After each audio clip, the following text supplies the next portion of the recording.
Well, it's amazing how much community support there is for this refuge. I cannot believe how many partners have come together to make this vision a reality. That's probably my favorite part.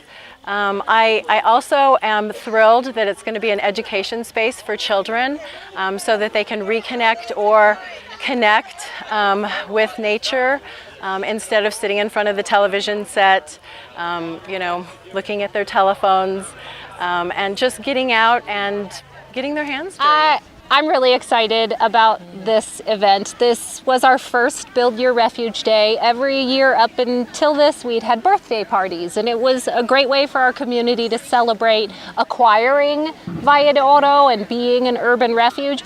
But this year we were able to turn it into something where our community could come out and actually help build the refuge, do something on the property, which was so exciting for us to see things happening on the land, to see community members so excited about being involved. And I can't wait to do this year after year after year and have as many people as we can involved in building their national wildlife refuge.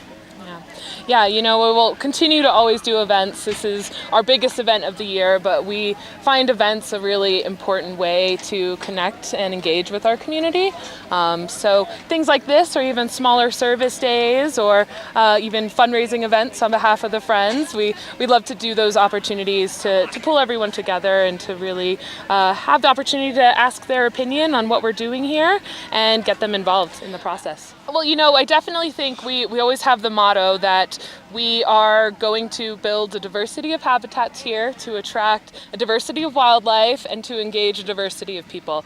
So I really think that wildlife and people are equal on equal levels because really we feel that if we are able to be an asset to our community and to our partners and to members of Albuquerque, then we can really be an asset to wildlife too, because we are garnering that support, not just here and today, but for our future generations to really have that understanding and opportunities to get paid jobs and conservation and being able to revive our local neighborhood and build bike trails. All of these things are allowing us to meet both our goals for building and supporting wildlife habitat, but also those needs. And so we're able to really pair those two things together and move forward with a speed that's unheard of, really. I mean, it's really only been 6 years since purchasing this land, and we're building our first trail, and we're about to break ground on that visitor center, and that really is a testament to the support that we have and the partnerships that we've been able to build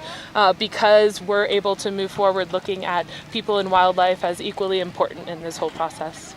Erin's right. I mean, things out here are happening so fast with so much support because we really think about this give and take between wildlife and people. We know that having the habitat and the wildlife is important for people to see, to learn about, to recreate with, and to connect to and deepen their connections with the outdoors. But we also know that people are really important in conservation. That conservation can't just be about biologists working in the field or federal land management agencies working by themselves alone, that we need people, and we need, in this situation, the people of the Mountain View neighborhood, of the South Valley, of Albuquerque, to know what's going on here, to know about the entire National Wildlife Refuge system, and to be involved, from doing a trail project like we have today, to the way that they vote, to the way that they spend their money, to what they do with their free time and their vacations. Having people involved in conservation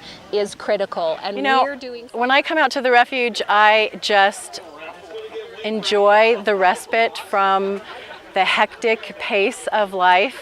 One of my favorite things about the refuge is the sky, because it's always changing. I love the views on the refuge. You can see everything that makes Albuquerque special. The views of the Sandias, of the Manzanos, of the volcanoes. It's just very peaceful. It's a way to get centered. It's a refuge. It's a refuge.